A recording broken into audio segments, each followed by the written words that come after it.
Hello दोस्तों, आज हम बताएंगे चिरंजीवी दुर्घटना बीमा योजना के बारे में। राजस्थान सरकार की एक महत्वाकांक्षी योजना मुख्यमंत्री चिरंजीवी स्वास्थ्य बीमा योजना से संबंधित मुख्यमंत्री चिरंजीवी दुर्घटना बीमा योजना की शुरुआत की गई है। इसमें जो परिवार या जो जनाधार चिरंजीवी स्वास्थ्य बीमा योजना में पंजीकृत हैं, वही परिवार चिरंजीवी दुर्घटना बीमा योजना में भी पंजीकृत होंगे। इसकी हम विस्तृत जानकारी आज बताएंगे कि इसका आवेदन कैसे करें, इसके अपील अधिकारी कौन है, इसके बारे में हम जानकारी बताएंगे। सर्वप्रथम जो राजस्थान सरकार वित्त विभाग का आदेश क्रमांक है जयपुर दिनांक 28 अप्रैल 2022 में, जिसमें पूर्ण उल्लेख है कि मुख्यमंत्री चिरंजीवी दुर्घटना बीमा योजना लागू करने के लिए क्या क्या आवश्यक है और उसका आवेदन कैसे करें। ये दिनांक 1/22/2022 से है। मुख्यमंत्री चिरंजीवी दुर्घटना बीमा योजना लागू की गई, जिसका पॉलिसी नंबर ये जारी किया हुआ दुर्घटना बीमा पॉलिसी संख्या JIF/MCD-BY 2022-23-03 से, जिस पर इसमें किन किन दुर्घटना में इसमें मिलेगा और मृत्यु होने पर क्या डॉक्यूमेंट की आवश्यकता होगी और सत्य होने पर क्या डॉक्यूमेंट की आवश्यकता होगी, और किन किन के बीच में ये एमओ हुआ था, जिनका हस्ताक्षर किए हुए हैं। इनके हम प्रमुख बातें जानते हैं। चिरंजीवी दुर्घटना बीमा योजना क्या है? तो चिरंजीवी दुर्घटना बीमा योजना एक राजस्थान सरकार की एक योजना है, जिसमें परिवारों को दुर्घटना बीमा उपलब्ध करवाया जाएगा, जिसमें एक साल के अंदर उस परिवार को 5 लाख तक का बीमा होगा। ये बीमा एक साल के लिए आवेदन किया जाएगा और बीमा दुर्घटना रिन्यू करना होगा। हर साल इसको रिन्यू करना होगा। इसका आवेदन कैसे करें? चिरंजीवी दुर्घटना बीमा योजना के लिए उसका फायदा लेने के लिए सर्वप्रथम आवेदन कैसे करें? तो उसके योजना के लिए आवेदन करने के लिए हमारे लिए चिरंजीवी स्वास्थ्य बीमा योजना में जुड़ना आवश्यक है। अर्थात यदि हम चिरंजीवी स्वास्थ्य बीमा में यदि जुड़ गए तो इसमें भी जुड़ जाएंगे हम। मुख्यमंत्री चिरंजीवी दुर्घटना बीमा योजना कब शुरू हुई? ये मुख्यमंत्री चिरंजीवी दुर्घटना बीमा योजना 23 फरवरी 2022 को मुख्यमंत्री चिरंजीवी दुर्घटना योजना की शुरुआत की गई। ये बजट 2022-23 में माननीय मुख्यमंत्री श्री अशोक गहलोत साहब द्वारा की गई। इसमें लाभार्थी परिवार कौन सा होगा और सदस्य कौन होंगे? जो चिरंजीवी स्वास्थ्य बीमा में जो भी सक्रिय बीमित हैं वो इसके लाभार्थी होंगे, या जो दुर्घटना बीमा योजना में बीमित परिवार वो सदस्य होंगे जो उस जन आधार कार्ड में अंकित हो। यानी जो स्वास्थ्य बीमा योजना में जिस जन आधार से जो जुड़े हुए हैं उसमें वो सारे सदस्य दुर्घटना बीमा योजना में सम्मिलित होंगे। इसमें एक एक्स्ट्रा और शामिल किया गया, जो 1 साल के कम के बच्चे की आयु हो, कोई भी शिशु जिसकी आयु 1 वर्ष से कम हो, वो इस जन आधार में या इस जन आधार में अंकित नहीं है 1 साल के कम से बच्चे का, तो इस योजना में लाभार्थी होगा। योजना की खास बातें हैं कि इस पर कुल 5 लाख रुपए तक का निःशुल्क दुर्घटना बीमा कवर करेगा। ये मृत्यु होने पर भी ये 5 लाख तक का बीमा है, तथा दुर्घटना में किसी के एक हाथ पैर है, किसी का क्षति होने पर यह आर्थिक संबल बीमित परिवार को उपलब्ध कराया जाएगा। योजना के अंतर्गत लाभ देने की प्रक्रिया क्या प्रक्रिया है योजना के लाभ देने की? तो सर्वप्रथम हमें दुर्घटना व्यक्ति का विवरण पढ़े, पोर्टल पर हमें सर्वप्रथम विवरण पढ़ना है, फिर दुर्घटना के विवरण पढ़ना है, संबंधित दस्तावेज उस पर अपलोड करने हैं, बैंक की खाता डायरी और संबंधित दस्तावेज जो भी उसमें अपलोड करने हैं, और फॉर्म भरने के बाद में लाभ की 30 दिनों के अंदर बैंक के खाते में प्राप्त हो जाएगा। इस योजना का उद्देश्य क्या है? योजना का उद्देश्य ऐसे परिवार को आर्थिक संबल प्रदान करने के लिए राज्य सरकार द्वारा जो दुर्घटना में घटित हो जाते हैं उनको थोड़ा बहुत आर्थिक संबल प्रदान करने के लिए माननीय मुख्यमंत्री द्वारा इस योजना की शुरुआत की गई। योजना के लाभार्थी कौन होंगे ये बता दिया है। योजना के अंतर्गत लाभ कब देय होगा, अर्थात इस योजना के अंतर्गत लाभ कब देय होगा? इस योजना के लाभ देय होगा यदि कोई भी घटित दुर्घटना घटित होने पर यदि बीमित परिवार के सदस्य की मृत्यु या अन्य शारीरिक क्षतियां की दशा में ये भुगतान किया जाएगा। स्पष्ट होना चाहिए कि ये क्षति जो भी क्षति हुई या फिर कोई हाथ फ्रैक्चर हो गया या फिर हाथ विच्छेद हो गया या पैर विच्छेद हो गया, आंख खराब हो गई, तो ये उस दुर्घटना से संबंधित होना चाहिए। जिस समय दुर्घटना हुई ये उसी का होना चाहिए, तभी ये हमें इस योजना का लाभ मिल सकेगा। ऐसा नहीं कि दुर्घटना हो गई और हाथ फ्रैक्चर आपका पहले से हो रखा है या हाथ विच्छेद पहले से हो रखा है तो इस योजना में इसका लाभ नहीं दिया जाएगा। इसमें प्रमुख लाभ किन किन घटनाओं में होगा? तो सर्वप्रथम इस सड़क दुर्घटना में होने वाली मृत्यु या क्षति से यहाँ क्या मतलब है आगे हम बताएंगे। ऊंचाई से गिरने के कारण, मकान के ढहने के कारण, बिजली के झटके कारण, रासायनिक दरियों के छिड़काव, जैसे फसलों में हम रासायनिक दरियों छिड़काव करते हैं तो उसके कारण यदि कोई मृत्यु हुई है, क्षति हुई है। डूबने के कारण, कई घटना होती हैं जो बारिश के दिनों में बच्चे हैं पानी के तालाबों में कई जगह डूब जाते हैं, तो उनकी घटनाओं के लिए भी ये मुख्यमंत्री दुर्घटना बीमा अवश्य मिलता है। जलने से होने वाली मृत्यु या क्षति के लिए इन 7 कारणों में ये बीमा उपलब्ध होगा। योजना के अंतर्गत लाभ कब देय नहीं होंगे? किन किन कारणों में इस योजना का लाभ देय नहीं होगा? तो विभिन्न प्रकार की बीमारी से यदि किसी की मृत्यु होती है तो इसका लाभ देय नहीं होगा। हत्या हो गई, आत्महत्या किसी ने की तो उसका लाभ नहीं होगा।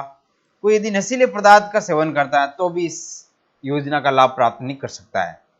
चिकित्सा एवं शल्य चिकित्सा करते समय नाभिकीय विकिरणों से युद्ध की स्थिति में गैर या राष्ट्रीय गतिविधियों में शामिल होने पर इसका किसी प्रकार का लाभ नहीं देगा।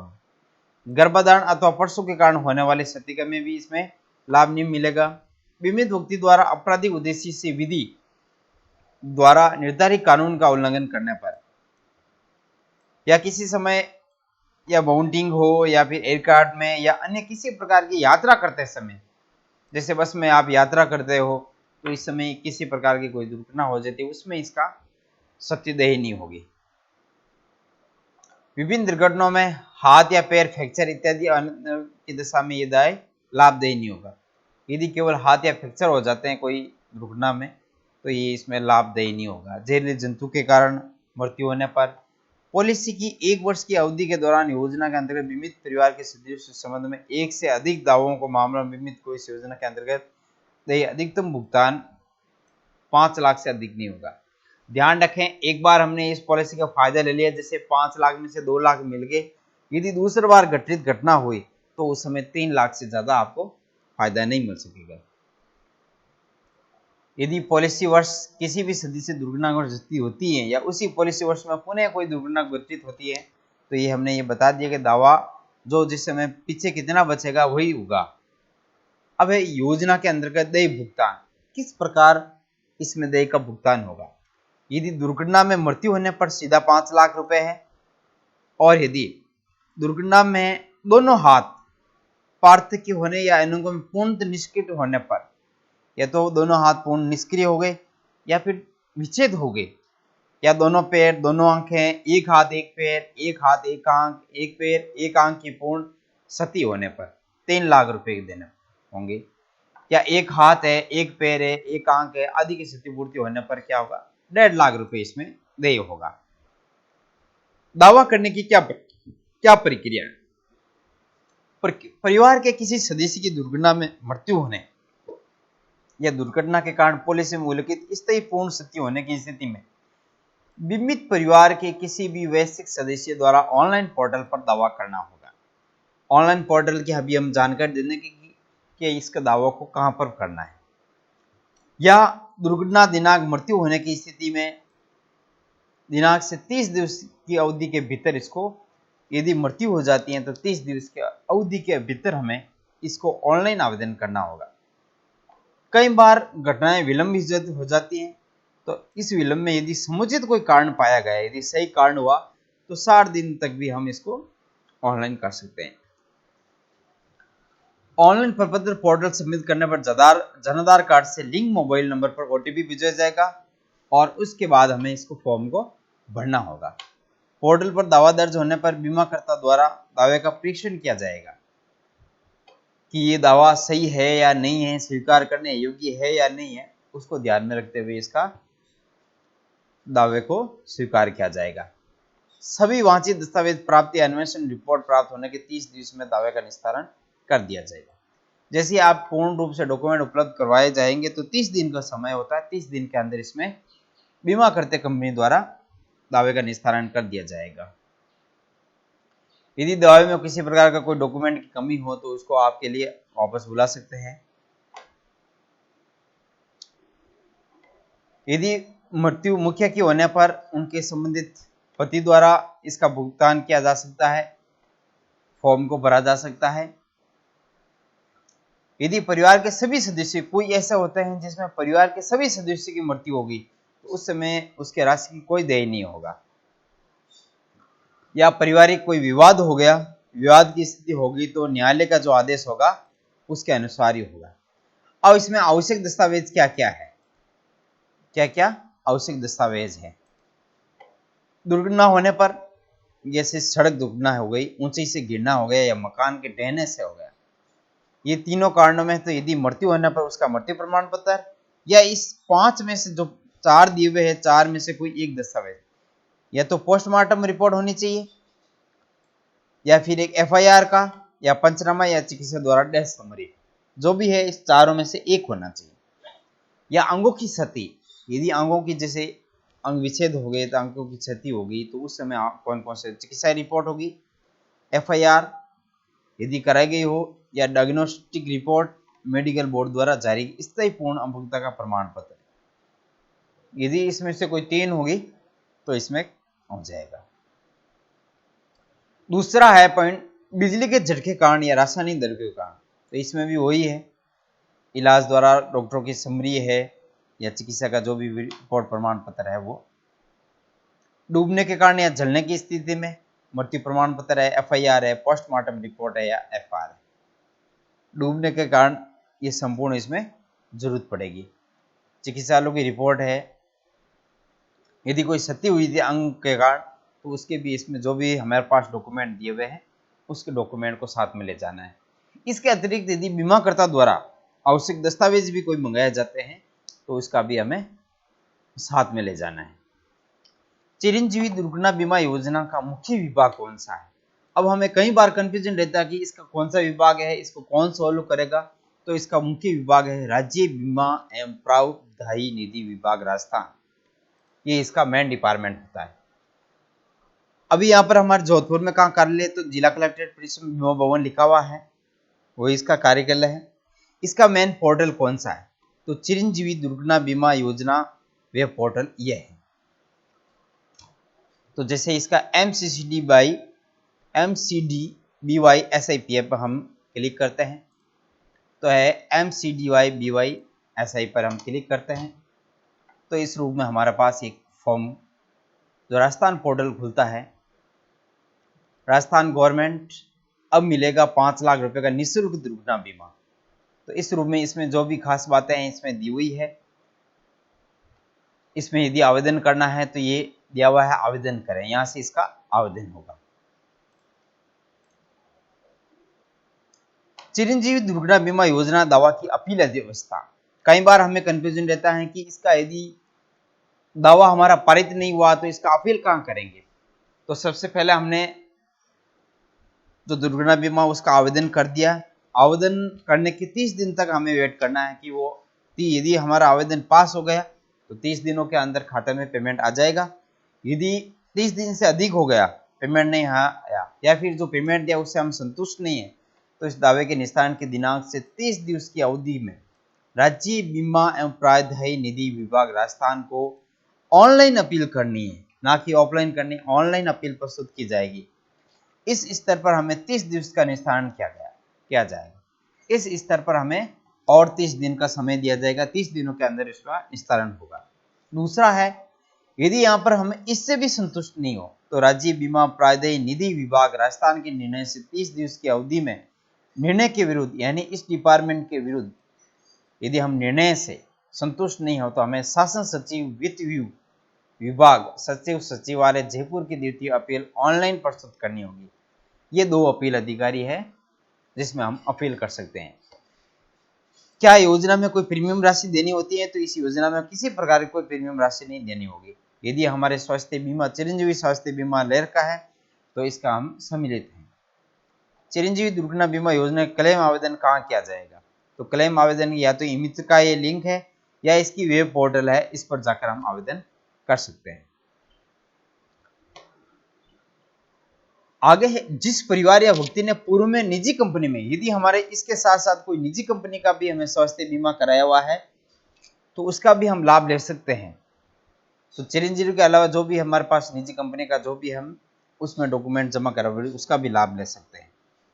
यदि दुर्घटना राजस्थान के बाहर हुई या अन्य देश में हुई तो भी हम इस दुर्घटना बीमा योजना में सम्मिलित हैं।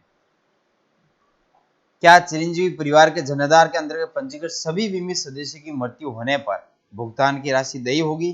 तो स्पष्ट है कि यदि उस जनाधार के सभी सदस्यों की डेथ हो गई तो इस चिरंजीवी बीमा योजना की कोई किसी प्रकार की राशि उपलब्ध नहीं कराई जाएगी, उसकी कोई देय राशि नहीं है। मेरा दावा स्वीकार हुआ या नहीं हुआ, इसकी जानकारी में से कैसे पता चलेगी? तो यदि स्वीकार हुआ या नहीं हुआ तो भी हमारे मोबाइल नंबर पर उसकी सूचना प्राप्त होगी। हमारे खाते में कब तक राशि प्राप्त हो जाएगी? 30 दिनों के अंदर राशि प्राप्त हो जाएगी। दुर्घटना दावा प्रस्तुत करने की समय क्या है? दुर्घटना होने के 30 दिन की अवधि के अंदर। मुखिया की मृत्यु होने की स्थिति में राशि का भुगतान यदि जनाधार मुखिया महिला होती है तो उसके महिला की मृत्यु होने पर उसके पति द्वारा यह आवेदन किया जा सकता है। मुखिया और उनके पति दोनों की जीवित होने नहीं होने पर भुगतान योग्य राशि कैसे? तो यदि दोनों की मृत्यु हो जाने तो उसके जनाधार कार्ड में अंकित शेष सदस्यों में से जो भी सदस्य है उसको समान अंशों में बीमा कर द्वारा अलग अलग बैंकों में ये राशि डाल दी जाएगी। अब इसकी डेथ उसकी पॉलिसी वगैरह है तो इसकी विस्तृत जानकारी इसमें दी हुई है पॉलिसी में, और पॉलिसी की जो एमओ हुआ है तो उसके साइन हो रखे हैं। इसमें पूर्ण रूप से दिया हुआ है कि कितने दिनों में इसका फॉर्म को भरना है, कितने दिनों में आवेदन करना, अपील कहाँ करनी है, इसकी विस्तृत इसमें जानकारी दी हुई है। अब जैसे हम पोर्टल पर जाते हैं mcdybysipf.rajasthan.government.in, इस पर जाता है तो हमारे पास ये पोर्टल खुलेगा। मुख्यमंत्री निःशुल्क दुर्घटना बीमा योजना, तो इसमें हम जाकर इसको आवेदन कर सकते हैं। इस प्रकार हमें यदि इस दुर्घटना बीमा योजना के संबंधित आपको यदि किसी प्रकार की शंका है या किसी प्रकार कोई चीज समझ में नहीं है तो इसके हम कमेंट बॉक्स में हमें बता सकते हैं, जिसकी हम विस्तृत जानकारी आपको प्रदान कर देंगे। आगे हम बताएंगे अगले वीडियो में कि इसका आवेदन कैसे करना है। यदि इस जानकारी से आपको कुछ लाभ हुआ तो इसको शेयर और सब्सक्राइब जरूर करें।